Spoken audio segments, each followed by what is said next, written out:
Welcome to Heal Yourself podcast. And today, what we're going to be talking about is just basically overall ways to be happy alone.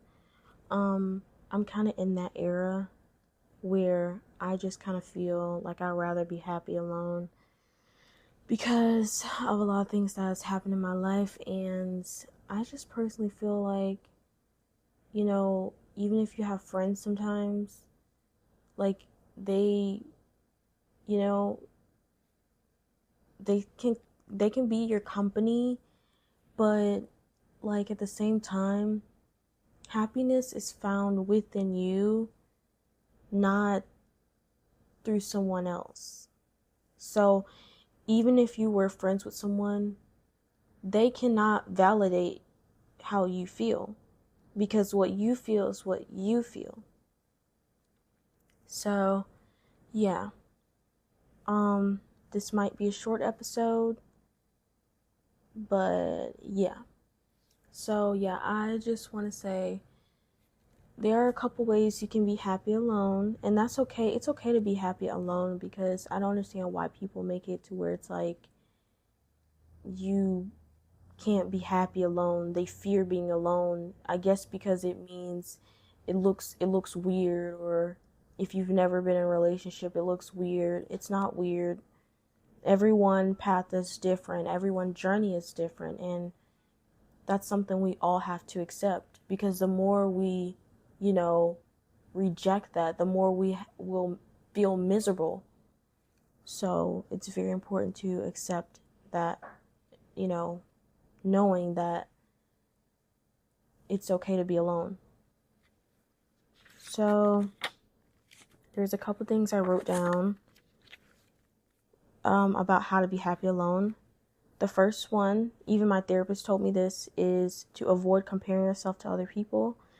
And the reason why this is important is because when you start to compare yourself to other people, it is going to be so hard for you to want to be alone, like happy alone. Um, and the reason why I say this is because when you start to compare, comparison is I'm sorry, I can't get my words out. The thief of joy. Comparison is the thief of joy.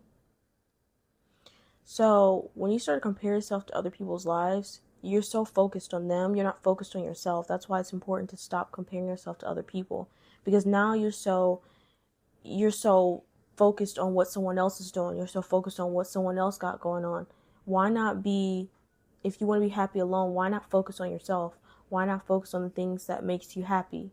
Why not focus on things that spark your interest? You know? The second thing is to take a phone break. You need to take a phone break because sometimes being on our phone keeps us sad and depressed. I'm going to be honest. It does. Sometimes when we're on our phone all the time, we're too busy looking at what someone else, and again, this is kind of comparing ourselves to other people. We're too busy focused on what someone else is doing. We're so wrapped up what this person is doing that we don't even have anything done like with our lives. Our lives is not situated out because we're too busy focused on what someone else got going on. When and that's another thing too that makes us, you know, hard to make friends and stuff because people can feel that desperate energy. They can feel your energy.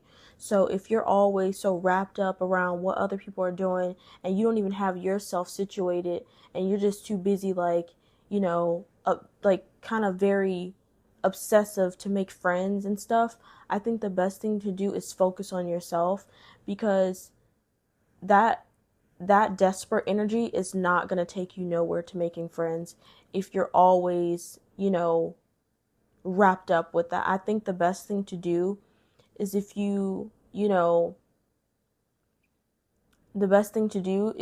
feel like you're doing too much of that, is to try to be happy alone and not for the sake of them, but for the sake of you to find that happiness within you, to find that company within yourself.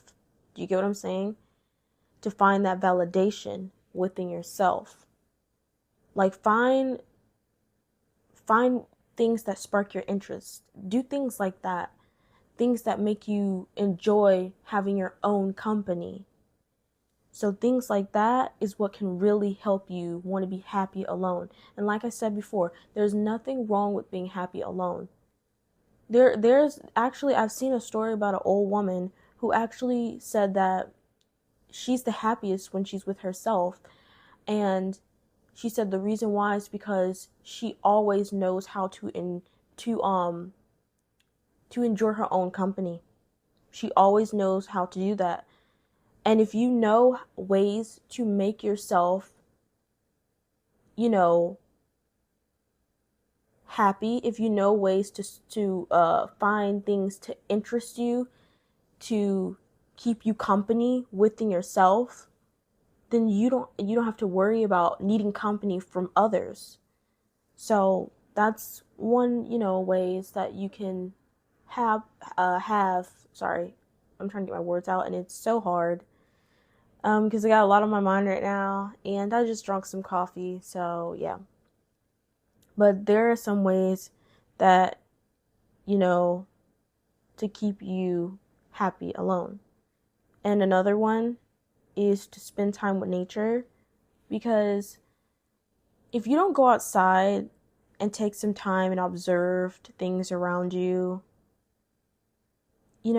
like who wouldn't want to go outside? For example, first question, main question, who wouldn't want to go outside and enjoy spending time with nature and just, observing the environment around you? That's probably the most best thing ever to do. And it's really good too also for your mental health.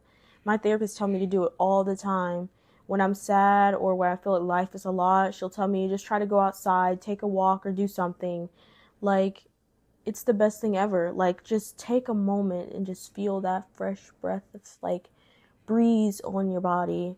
And, you know, take a moment to just notice how amazing it feels to be where you're at and be by yourself at this moment. It doesn't matter if you don't have friends yet. Focus on yourself. All those things will come. All those things will come. Everything will come in time. Like everything will just come. It's only a matter of time. Everything will work its way out. You just need to focus on yourself. You just need to focus on getting you right. Focus on bringing that happiness, within yourself. Focus on filling your cup first. Like, you need to do those things. And the main and last one is take a break from social media, because social media is the cause of why we're sad and why we're so obsessed with comparing ourselves to other people's lives. And I am a person who knows this, because based off experience, every time I'm on social media, I'm always comparing my life to other people every single time. And it's terrible and it's not good, because every time you compare your life to other people, you're gonna keep feeling sad. Because you're always gonna be like, oh, why didn't I travel? Why didn't I go to this place? Why didn't I get to do those things? Don't focus on that person else's life. Again, your journey is different from someone else's journey. And also, you don't know what that person behind the screen is going through. Yes, they may look happy in the camera, but they could be going through a whole bunch of crap that you don't even know, probably way worse than your situation. So you should be very thankful for where you are in the moment. Even if it's bad, just be thankful that where you're at right now. Thankful that you have a roof over your head. Thankful where you're living. Thankful for all these amazing things. Like, there's so much to be grateful for. So yeah, I hope you guys enjoyed this episode, and let me know what your thoughts on this episode is. And yeah, have a great day, and I wish you all the best, and bye.